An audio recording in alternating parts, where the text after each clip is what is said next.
ஏன் காது கடிக்கும் பல்லுக்கு காயம் கொடுக்கும் அளவிக்கு மார்பு மீதிக்கும் காலுக்கு முத்தம் தருவே.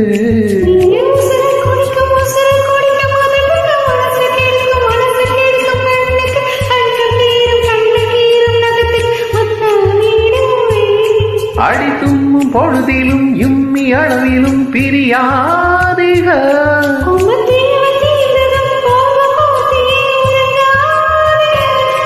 இனி கண் தூங்கலாம் கைகள் தூங்காதுக.